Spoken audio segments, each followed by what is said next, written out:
War 2 cinema release కాకముందు అందరూ కూడా ఈ సినిమాని అయితే గుద్దవలుగా లేపారు. ఓ అమ్మ హృతిక్ రోషన్ ఎన్టీఆర్ ఉంటాడు, ఓ వీళ్ళదే ఉంటది అవ్వా ఈ సినిమా బాహుబలిని బీట్ చేస్తుంది అన్నట్టు గప్పాలు దెంగారు. తీరా ఈ రోజు సినిమా రిలీజ్ అయినాక నన్ను మాత్రం చాలా డిసప్పాయింట్ అయితే చేసింది. నన్నే డిసప్పాయింట్ కాదు, అందరినీ కూడా డిసప్పాయింట్ చేసింది. అసలు ఈ సినిమాని అందరు కూడా ఇట్లా అంటుండ్రు, ఫ్లాప్ అవుతది, పక్క ఫ్లాప్ అవుతది, ఏం సినిమారా నాయన ఎందుకు తీసిండ్రు, తీయకుండా అంటే ఉంటేనన్నా బాగుంటుండే కదా. ఇన్ని ఎక్స్పెక్టేషన్స్ పెట్టుకొని మేము సినిమాకి వెళ్తే ఒక్క సీన్స్ కూడా ఇంపాక్ట్ ఇచ్చే రేంజ్ లో కూడా లేదు. అనవసరంగా సినిమాని తీశారు. బంక నాకనికి ఎక్స్పెక్టేషన్స్ పెంచి మా దగ్గర పైసలు దెంగిండ్రు. 50 రూపాయలు, 150 రూపాయలు, 250 రూపాయలు టికెట్లకి మావి మాకు ఇచ్చేసేయండి అని కొంతమంది అయితే గులుగుతున్నారు ఫ్రెండ్స్. నిజంగా చెప్పాలంటే సినిమా కూడా అదే పక్కిరిగా ఉంది. ఆ కూలి కూడా అంతే. ఆ కూలి సినిమా కూడా రజనీకాంత్ అంతమందిని పీకనికే క్యాస్ట్ పెట్టి అది కూడా లవడలాగా తీసిరు సినిమా.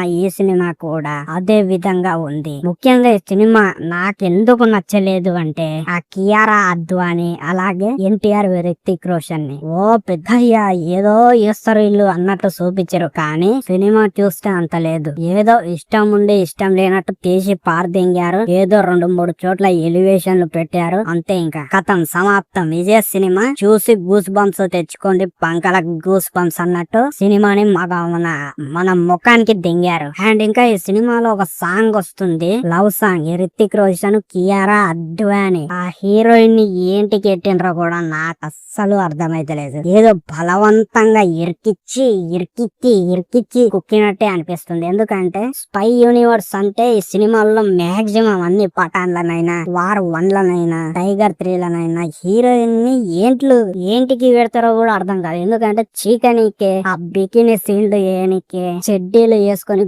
గుద్దలు దూపియనీకే ఇవిట్లకే సినిమా తీస్తారు అనేటువంటిది నాకైతే అర్థం అవుతుంది. అసలు అవసరమా ఈ వార్ 2ల పాటల ఆమె మూతిని అన్ని సార్లు చుక్కడం హృతిక్ రోషన్ అన్నయ్య? దాదాపు నేను లెక్క పెట్టుకున్న సార్లు ఎన్ని సార్లు అంటే 4 సార్ల దాకా నన్న చీకిండు ఆమె మూతిని. ఇక ఫ్యామిలీ ఆడియన్స్ బంగజకాడొస్తారా సినిమాలు అట్లా పెడితే ఇదేంద్ర నాయన, ఏ సినిమాలు వచ్చినా సరే, ఏ సినిమా అయినా ఏ సినిమాలు వచ్చినా సరే అన్ని ప్రతి ఒక్క సినిమాల్లో కూడా ఆ చీపుకునే సీన్లు ఇవన్నీ ఫ్యాషన్ అయిపోయాయి అని ప్రతి ఒక్కరు కూడా అనుకుంటుండ్రు. సరే ఈడు దాకా ఇది ఆపి దెంగితే వార్ 2 సినిమా మనం ఊహించుకుంది ఒక లెక్క, ఈ సినిమా తీసింది ఇంకో లెక్క అన్నమాట.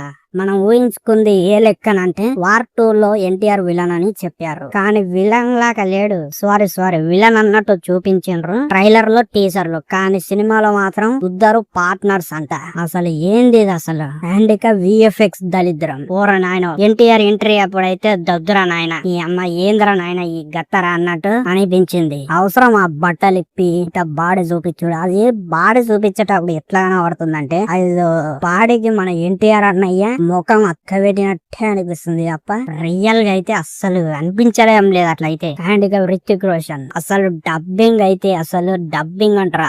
అసలు హిందీ ఆడియన్స్ అందరికి డబ్బింగ్ అసలు తెలుగు ఎవడు చెప్పిండో ఎవరితోటి ఏపిచ్చిరో ఆ డైరెక్టర్ గానికి తెలియాలి. ఎందుకంటే అసలు బంక థియేటర్ లో చూస్తున్నప్పుడు అసలు సౌండ్ వినబడతలేదంటే అలా సౌండ్ చెవులకి వినబడతలేదు. అసలు ఏంటికి అలాంటి క్యారెక్టర్స్ కి అలా డబ్బింగ్ చేపించారో వాళ్ళకే తెలియాలి.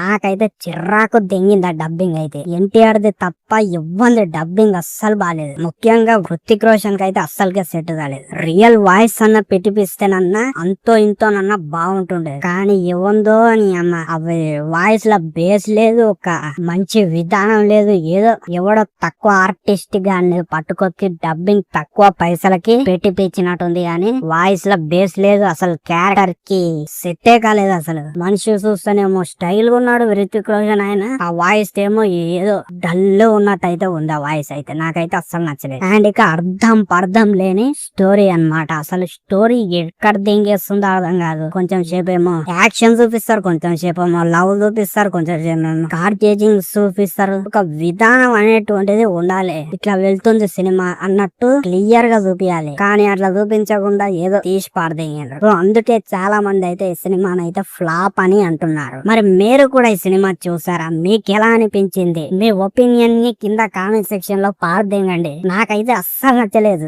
ఇంకోసారి గాని యూట్యూబ్ లో కొడుకులకి చెప్తున్నా, ఎక్స్పెక్టేషన్స్ గాని పెంచితే బాగుండదు అనేటువంటిది అయితే ఆ కొడుకులకి నా వార్నింగ్. అండ్ ఇక సినిమా మూవీ టీం వాళ్ళకి కూడా